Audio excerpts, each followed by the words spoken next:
Have you ever wondered why sometimes the people who reject us most are the ones whose approval we most fervently seek? I'm Todd Goodwin, and today I just want to share with you some thoughts I've had about this phenomenon. For those of us who have a fear of rejection or judgment or criticism of others, and how very often, either from those people or if they're no longer in our life, we tend to seek approval from other people. And if you look at the situation where someone is a people pleaser and they tend to say yes when they really should say no, and there's a whole host of other unfortunate outcomes of being a people pleaser on many levels. I don't want to get into that, but what I want to discuss is that when we fear rejection, we tend to seek acceptance and approval even more. And it's because we have this tendency to want to balance ourselves. We're always seeking balance at an unconscious level.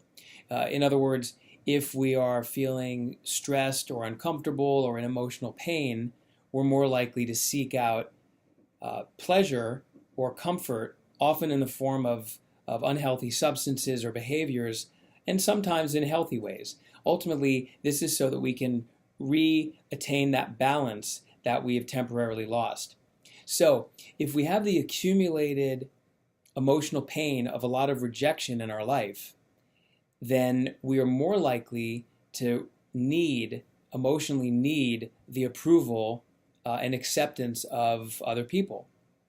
Now, this is very normal and very common. It doesn't mean it's healthy, but it's something that probably everyone has experienced at one point or another. And for some people, and many of my clients that I've seen as a hypnotist, this is a real problem, because when someone really feels like they need approval or acceptance, they fear more rejection. Then they tend to go out of their way to get that approval, which alters their behavior in an unnatural way. And very often they push aside or push away the very people they're trying to seek approval from.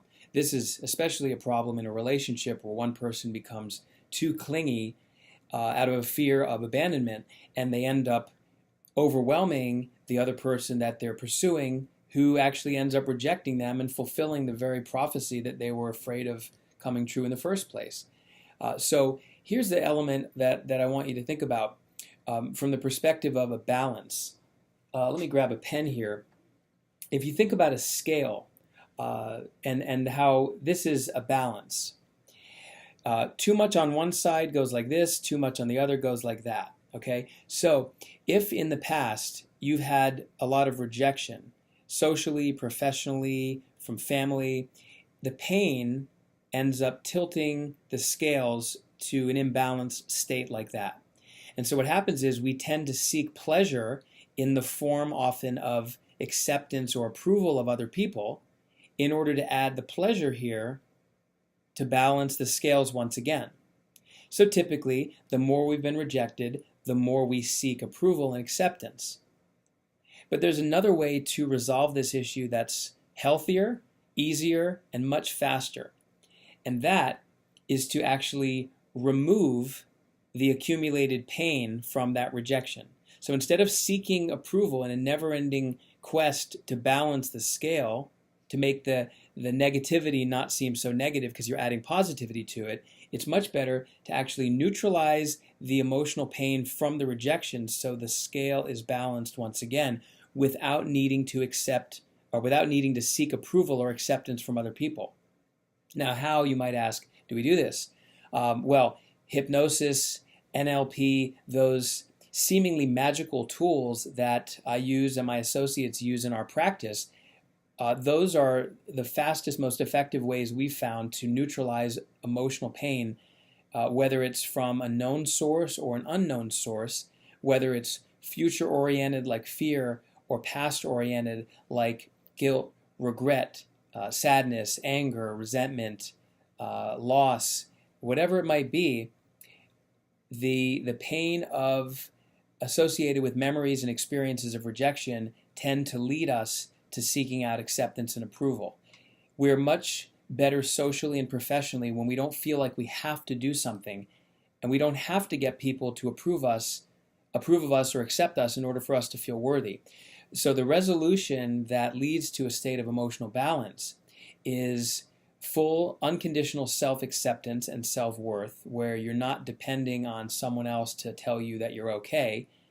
And part of the way of doing that is using these really cool tools that we use to neutralize that emotional pain. So remember, you don't need to get more acceptance and approval to balance out the pain from the past. You can remove that pain and still be aware that you were rejected in the past. The difference is you think about it in a different way. The feeling of emotional pain is gone, and then you're already in a state of balance. Therefore, you need no outsized form of acceptance or approval in order to feel okay. So that's just a little lesson on human behavior and psychology and the power of our minds to correct that which has been imbalanced. We're always seeking balance. We're going to do it naturally one way or the other, often in unhealthy ways. And if you're looking to do it in a very powerful, healthy way, then consider using the power of your subconscious mind through hypnosis or related technologies to make that shift happen. I'm Todd Goodwin. Have a wonderful day.